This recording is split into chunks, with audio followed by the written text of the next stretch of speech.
اور یہ ان کے ہر طرف دنیا کے ہر ملک سے جو اچھے تعلقات کا معاملہ تھا وہی ان کے گلے میں پھنس کر آ چکا ہے، کیونکہ وہ کسی کے بھی ساتھ ہندوستان سنسیئر نہیں تھا، کسی بھی ملک کے ساتھ سنسیئر نہیں تھا، وہ صرف اپنا ذاتی مفادات کو دیکھ رہے تھے۔ اور وہ مودی صاحب ہندوستانیوں کے جو ہے وہاں کے عوام کے مفادات کو نہیں دیکھ رہے تھے، وہ صرف اڈانی اور امبانی کے مفادات کو دیکھ رہے تھے۔ اب دیکھیے رشیا سے جو آئل خریدا جاتا ہے وہ امبانی صاحب خریدتے ہیں، اور اس کا ایک اسٹیٹسٹک ہے جو میں اپنی اگلی ویڈیو میں بتاؤں گی کہ اس آئل کو خریدنے کا اور اس کو پھر ہندوستان میں بیچنے کا امبانی صاحب کی جو ریلائنس کمپنی ہے اس کو کتنے ملین آف ڈالرز کا فائدہ ہوا۔ تو اگر نریندر مودی صاحب یہ عوام کو امپریشن دینا چاہتے ہیں کہ ان کے یہ اقدامات جو تھے وہ عوام کی فلاح اور بہبود کے لیے تھے، جو کہ عوام کی فلاح اور بہبود کے لیے بالکل بھی نہیں تھے۔ انہوں نے چند فیملیز کو، اگر آپ جی ٹی پی کی بات کرتے تھے کہ ان کی بہت ہائی ہوئی ہے، تو اس میں سے 60% جی ڈی پی جو تھی اور وہ ان 1% لوگوں کا حصہ تھی، بانی اڈانی اور اسی طرح کے لوگوں کا، اور اس کے بعد 40% جو اپلیکیبل ہوتی تھی وہ اس 40% ہندوستان کے اس جو عوام ہے، جتنی بھی ان کی آبادی ہے اس کے اوپر ہوتی تھی، جس کی وجہ سے ہندوستان کے ایک آدمی 100 روپیہ دن کا کمانے کی بھی استطاعت نہیں رکھتا ہے۔ مطلب اس وقت بھی نہیں جب یہ بہت اچھی معیشت کا رونا رو رہے تھے، اور اب تو بالکل اب اسے کہتے ہیں کہ وہ 80 روپے 70 روپے کمانے کا دن کا بھی ایک ہندوستان کا فرد واحد جو ہے وہ مطلب جسے ریشو آتا ہے وہ کمانے کا یہ ریشو آتا ہے۔ تو یہ جو فیک پالیسیز تھیں نریندر مودی صاحب کی، اور وہ خارجہ پالیسیز جو تھیں ان کی، اور ان کے دورے جو تھے پوری دنیا کے، اور پھر پوری دنیا کے سربراہان کو اپنے ملک میں بلانا، اور پھر بہت ایک شاندار قسم کی کانفرنسز کرنا جس میں ملین آف روپیز کا خرچہ کرنا، یہ سب کچھ خرچ کرنے کے بعد جو ہے آج ہندوستان بالکل تنہا کھڑا ہوا ہے، کیونکہ اگر یہ ہندوستان سمجھتا ہے کہ وہ چائنا کے ساتھ کوئی فیک ریلیشن بنا لے گا اپنے تجارتی، تو چائنیز جو ہیں وہ پراپر پروفیشنل قوم ہے، اور وہ کبھی بھی ایسا نہیں چاہیں گے کہ اپنے ملک کی تجارت کو نقصان دے کر وہ ہندوستان کی تجارت کو فروغ دیں، کیونکہ اس وقت پوری دنیا میں جو چائنیز پروڈکٹس ہیں ان کی اپنی ایک الگ ہی جگہ ہے، اور وہ چائنیز پروڈکٹس جو ہیں وہ پوری دنیا میں جاتی ہیں، اور پوری دنیا کے لوگ تمام ممالک اسی پروڈکٹس کو خریدتے ہیں۔ ہندوستان کے پروڈکٹ کو، مہنگے پروڈکٹ کو کوئی نہیں خریدے گا۔ تو یہ اگر خام خیال یہ نریندر مودی کی جو انہوں نے ابھی ایک ٹریک ٹو ڈپلومیسی بھی شروع کی ہے اور ڈائریکٹ ڈپلومیسی بھی شروع کی ہے انہوں نے رشیا اور چائنا کے ساتھ، کہ وہ کوئی ایک آئی آر سی بلاک بنا لیں گے اور اس کے بعد جو ہے وہ امریکہ کا مقابلہ کر لیں گے، تو یہ ان کی سراسر بے وقوفی ہے، کیونکہ ہندوستان کی سب سے زیادہ پروڈکٹس جو یورپین کنٹریز میں جاتی تھی، امریکہ میں جاتی تھی، جو ہندوستان کی معیشت پہ بہت اہم کردار ادا کرتی تھی، وہ ایکسپورٹ ہندوستان کی، وہ پروڈکٹس ہندوستان کی جو اب 50% ٹیرف لگنے کی وجہ سے جو ہے وہ تمام آرڈر کینسل ہونے کی وجہ سے ایک جسے کہتے ہیں نا دھچکا لگنا، اور وہ شدید ترین دھچکا جو ہے وہ ہندوستان کی معیشت پہ لگا ہے۔ ہندوستان کے ایک چمڑے کے کاروبار جو لیدر پروڈکٹس کا کاروبار کرتے ہیں، اس نے خود تاجروں کا یہ بیان ہے کہ اگر ہم سے جو ہمارے پاس جو آرڈرز ہیں وہ کینسل ہو جائیں گے تو ہم نہ صرف یہ کہ نہ اپنی فیکٹریاں نہیں چلا سکیں گے، بلکہ یہ اس کے علاوہ یہ ہے کہ ہماری مصنوعات جو ہم بنا چکے ہیں، جو آرڈرز پہ ہم کر چکے ہیں، تیار کر چکے ہیں، وہ مصنوعات ہم کہاں لے کر جائیں گے، کیونکہ پوری دنیا جو ہے ان کی مصنوعات لینے پر راضی نہیں ہے اس وقت۔ اس لیے کہتے ہیں کہ آسمان پر جب انسان تھوکتا ہے تو وہ اس کے اوپر ہی آتا ہے، جس طرح سے انڈینز ہمیں کہتے تھے آئی ایم ایف کے بھکاری اور یہ سب کچھ، اس کے باوجود ہمارے یہاں ایک عام آدمی کی شرح آمدن ہندوستان سے دگنی تگنی ہے۔ ہمارا ایک عام آدمی جو ہے اس کی لیونگ اسٹائل ہندوستان کے ایک عام آدمی سے دگنی تگنی ہے، اور اگر اب وہ یہ کہتے ہیں کہ ہم وہ ایک بڑا ملک ہے اور بڑی آبادی کا ملک ہے، تو ہمارا ملک جتنا چھوٹا ملک ہے، جتنے وسائل ہیں اور جتنی آبادی ہے، اس حساب سے ہم اس معاملے میں بھی ہندوستان سے آگے تھے، لیکن ہم پروپیگنڈا نہیں کرتے تھے، پاکستان پروپیگنڈا نہیں کرتا تھا، اور نہ پاکستان یہ بتاتا تھا۔ آئی ایم ایف کچھ مجبوریاں تھی ہیں پاکستان کی جو آئی ایم ایف سے قرضہ لیتا تھا، لیکن اب جس سمت میں پاکستان جا رہا ہے وہ سمت اب یہ بتاتی ہے کہ پاکستان جو ہے اب درست سمت میں جا رہا ہے، اور اب انشاءاللہ ہو سکتا ہے اللہ نے چاہا تو پاکستان یہ آئی ایم ایف کے معاملے سے بھی چند سالوں میں جان چھڑا لے گا۔ اور یہ بالکل کچھوے اور خرگوش کی ریس والا حساب ہو گیا ہے کہ خرگوش کی طرح مودی صاحب نے ہندوستان کو بہت تیزی سے بھگانا چاہا، اور آخر میں وہ تھک ہار کر جو آرام کرنے بیٹھے تو پاکستان جو ہے کچھوے کی طرح اپنی منزل پر پہنچ گیا، اور پاکستان جو ہے اس نے ثابت کر کے دکھایا، نہ صرف یہ کہ اس نے اپنے سفارتی محاذ پہ ثابت کر کے دکھایا، دفاعی محاذ پر کر کے دکھایا، اور اب معاشی محاذ پر بھی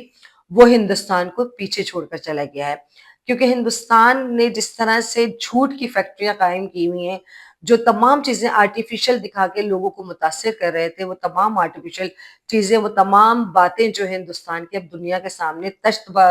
ازبام ہو چکی ہیں، اور دنیا نے دیکھ لیا کہ ہندوستان کی ایکچولی ورتھ کیا ہے۔ کیونکہ جب ہمارا پاکستان کا نے جو فضائی حملہ کیا، یا پاکستان کے آئی ٹی ایکسپرٹس نے جو ہے وہ پورا ہیک کر لیا، ہندوستان کا سسٹم ہیک کر لیا، تو اس وقت ہندوستان میں یہ سوال اٹھا کہ جب ہم نے کیسے گوگل کے سی اوز اور مائکروسافٹ کے سی اوز اور تمام دنیا کی بڑی آئی ٹی کمپنیز میں ہندوستانی بیٹھے ہوئے ہیں، تو وہ ہندوستانی اپنے ملک کی جو ہے دفاع کیوں نہیں کر سکے، اپنے ملک کو جو ہے وہ اس میں کہنا چاہیے کہ اپنے ملک کی تمام ٹیکنالوجی کو کیوں نہیں وہ سیکیور کر سکے وہ لوگ جو پوری دنیا کو یہ بیوقوف بنا رہے تھے کہ ہندوستان آئی ٹی میں بہت آگے نکل چکا ہے۔ اب شاید بل گیٹس صاحب کو بھی اندازہ ہو رہا ہوگا کہ انہوں نے کہاں انویسٹمنٹ کی ہے آئی ٹی پارک بنانے کے لیے، کیونکہ وہاں پر یہ کانسیپٹ کریٹ کر دیا تھا ہندوستان نے کہ انفارمیشن ٹیکنالوجی میں جو ہے ہندوستان اس وقت بہت سپرسیڈ کر رہا ہے، اور اس کے پاس بڑے ایکسپرٹ لوگ بیٹھے ہوئے ہیں، اور جو دنیا کی بڑی بڑی کمپنیز کے سی او بن چکے ہیں۔ یہ صرف لابنگ سے کیا تھا ہندوستان نے، اور وہ ایک لابنگ، وہی جھوٹ کی لابنگ، اور جس کی وجہ سے ہندوستان کے لوگ جو ہیں وہ ان بڑے بڑے عہدوں پر فائز ہو گئے۔ لیکن اب المیہ یہ ہے کہ اب چونکہ ایک ٹیکنالوجی کی دنیا ہے، اب چیزیں فوراً وقت سے پہلے جو ہے آپ دنیا کے کسی کونے میں کچھ ہوتا ہے، آپ کو سیکنڈز کے 1000ویں حصے میں آپ کے پاس وہ چیزیں آ جاتی ہیں، آپ کو بھی پتہ چل جاتا ہے کہ دنیا کے کس ملک میں کیا ہوا ہے۔ تو اب چونکہ وہ وقت نہیں رہا کہ لوگ جو ہے ہندوستان کی ان بے وقوفیوں پر یقین کر سکیں اور پھر سے اپنے اداروں کے سی اوز بنا سکیں۔ مجھے تو اب یہ ڈر یہ ہے، بلکہ خدشہ ہے، اور مجھے کسی حد تک یقین بھی ہے کہ جو لوگ جھوٹ بول بول کر ان بڑے بڑے اداروں کے سربراہ بنے، کہیں ان کی بھی نوکریاں جو ہیں وہ نہ چلی جائیں، کیونکہ ہندوستان اس وقت بالکل سے کلیپس ہو چکا ہے ایک طرح سے۔ ہندوستان اس وقت جو ہے وہ بے روزگاری کی فیکٹری بن چکا ہے۔ پہلے ہی وہاں پر جسے کہنا چاہیے کہ 30% کے قریب آبادی جو ہے جھوپڑ پٹی یا فٹ پاتھ پہ سوتی تھی، اب یہ لگتا ہے کہ 60 سے 70% جو ہے لوگ، کیونکہ جو ایک ایوریج لوگ تھے، نارمل لوگ تھے، جو نوکری پیشہ لوگ تھے، جو کام کرتے تھے ان میں سے زیادہ فیکٹریوں میں کام کرتے تھے، اب جب اس طرح سے فیکٹریاں بند ہونا شروع ہو جائیں گی تو پھر وہ لوگ کہاں جائیں گے، بے روزگاری بڑھے گی۔ اچھا، کرائم ریشو ہندوستان میں کے بڑے شہروں میں ہمیشہ سے ہائی رہا ہے، اب ایسا لگتا ہے کہ ہر آدمی دوسرے کے منہ کا نوالا چھین کر کھائے گا، کیونکہ وہ اپنی بقا کی جنگ لڑ رہا ہوگا۔ ہمیں توقع تو تھی کہ نریندر مودی جو ہے وہ جس طرح کی پالیسیز میں چل رہا ہے وہ ہندوستان کی تباہی کا سبب بنے گا، لیکن ہمیں یہ نہیں پتا تھا کہ وہ اتنی جلدی جو ہے وہ بے نقاب ہو جائے گا سارا سلسلہ، اور ہندوستان کو تباہی کے دہانے پہ نریندر مودی صاحب نے کھڑا کر دیا ہے۔ اور صورتحال یہ ہے کہ نریندر مودی کے لیے آر ایس ایس کے جو رہنما ہیں انہوں نے بھی کہہ دیا، عدم اعتماد کا اظہار کر دیا ان کے اوپر، اور ہو سکتا ہے کہ سپٹمبر تک کا ان کو ٹائم دیا گیا ہے کہ سپٹمبر میں یا تو وہ ریزائن کر دیں یا پھر ووٹ آف نو کانفیڈنس ان کے لیے لایا جائے، کیونکہ صرف ایک 25 آرٹیفیشل جو الائنس کا ہوا تھا، اور الیکشن، ابھی جو الیکشن کمیشن کا وہ ساری چیزیں جو ہے راہل گاندھی نے بتائی ہیں اپنی پریس کانفرنس کے ذریعے کہ کس طرح سے انہوں نے الیکشن جیتا اور کس طرح سے وہ وزیر اعظم پھر بنے، کس طرح سے لوگوں کو انہوں نے ریگنگ کی ہے، ساری چیزیں اب سامنے آ چکی ہیں۔ تو ہو سکتا ہے کہ جو وہ 25-30 لوگ ان کے ساتھ جڑے تھے اور وہی اگر ہٹ جائے تو پھر ان کی ڈیفینیٹلی جو ہے کرسی ہل جائے گی بالکل سے، تو اس میں تو ہم یہ ہو سکتا ہے کہ اگر ان میں تھوڑی سی بھی غیرت ہو تو وہ خود ریزائن دے اور ہندوستان کے قوم سے معافی مانگے۔ ہمیں دکھ ہے کہ ہمارے پڑوسی اس حال پر پہنچ رہے ہیں، اور پہنچ رہے ہیں تو اپنے کرتوتوں کی وجہ سے پہنچ رہے ہیں۔ تو ابھی اور ایک ہندوستان کے ایک تجزیہ کار کا کہنا یہ بھی ہے کہ اگر کوئی سر پھرا وزیر اعظم آ گیا تو وہ ہو سکتا ہے کہ نریندر مودی کو نہ صرف جیل پہنچائے بلکہ ان کو پھانسی کے تختے تک لے کر جائے کہ انہوں نے ہندوستان کو برباد کر دیا ہے۔ اب دیکھتے ہیں کہ آگے ہندوستان کا حال کیا ہوتا ہے، اور ہم آپ کو ہندوستان کے حال سے اپڈیٹ کرتے رہیں گے۔ اس کے ساتھ ہی مجھے اجازت دیجیے، اللہ حافظ۔